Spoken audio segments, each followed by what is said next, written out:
अक्लमंद फ़कीर।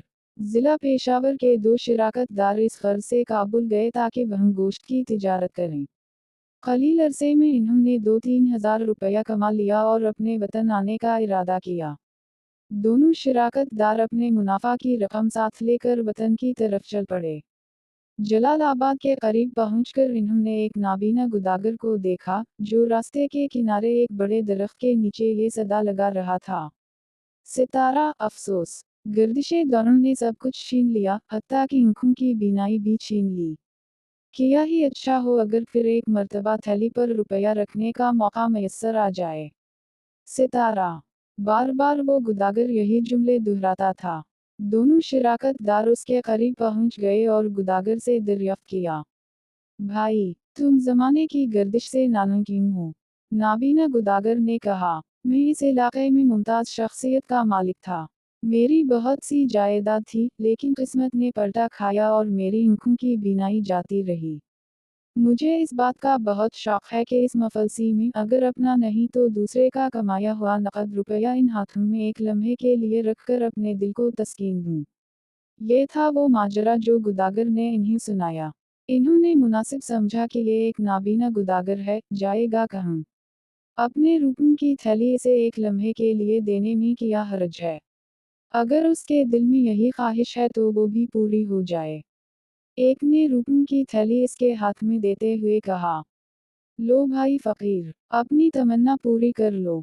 गुदागर ने थैली लेते हुए उनका शुक्रिया अदा किया। थोड़ी देर बाद उनमें से एक ने कहा, भाई गुदागर, अब हमें हमारी रुपयों की थैली वापस कर दो। लेकिन गुदागर ने कमाल संजीदगी से जवाब दिया, थैली? कैसी थैली? वापस कैसे? ये क्या बात है? दूसरे साथी ने गुदागर से कहा, मजाक मत करो, थैली जल्दी वापस कर दो, हमें देर हो रही है। मगर गुदागर ने थैली वापस करने से इनकार कर दिया। शिराकतदार हैरान रह गए और मुसीबत में फंस गए। गुदागर ने कहा, मैंने तमाम उम्र यहाँ बैठे बैठे गुजारी है, पैसा पैसा जोड़ा है। तुम कहाँ से बदबख्त डाकू यहाँ पहुँच गए, जो मेरी सारी उम्र की कमाई इतनी आसानी से छीन लेना चाहते हो। शिराकतदारों ने जब गुदागर के ये अल्फाज सुने तो हवास बाख्ता हो गए। गुदागर उठकर चलने लगा तो दोनों ने जबरदस्ती अपनी थैली इससे छीनने की कोशिश की, लेकिन गुदागर ने जोर जोर से चलाना शुरू कर दिया। डाकू, डाकू, कोई मदद को पहुँचे। पास ही एक नहर बह रही थी। वहाँ के लोग जाए बखुआ पर पहुँच गए और दोनों शिराकतदारों को डाकू समझकर गिरफ्तार कर लिया। दोनों ने बहुत कोशिश की कि देहाती उनकी बात का यकीन कर लें, लेकिन बेसूद। बस्ती के लोगों ने ये तजवीज़ मंजूर की कि उन डाकुओं को बादशाह के दरबार में हाजिर करें और उनकी गिरफ्तारी के सिले में इनाम हासिल करें। चुनंचे दोनों को बमा गुदागर बादशाह के दरबार में पेश किया गया। अमीर अब्दुल रहमान अदालत की कुर्सी पर मुतमक्किन थे।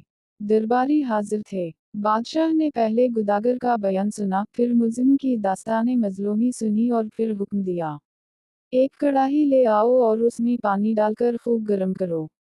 ये सुनते ही दोनों शिराकतदार सहम गए और अपनी दर्दनाक मौत का तसव्वुर करने लगे। उनकी आंखों में अंधेरा छा गया।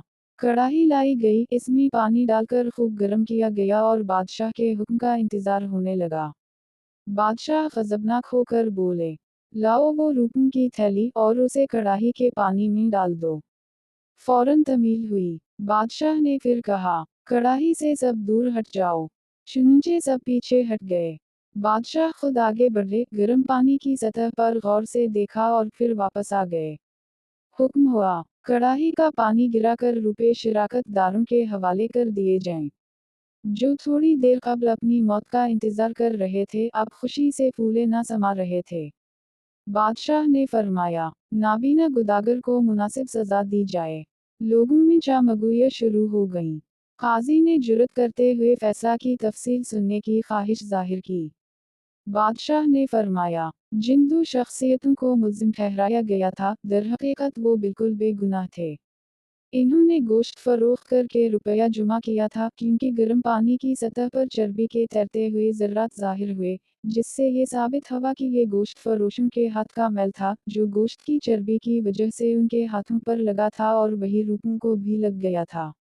तजुर्बा किया गया, जो सही निकला। بادشاہ کے اس فیصلے سے حاضرین دربار بے حد خوش ہوئے۔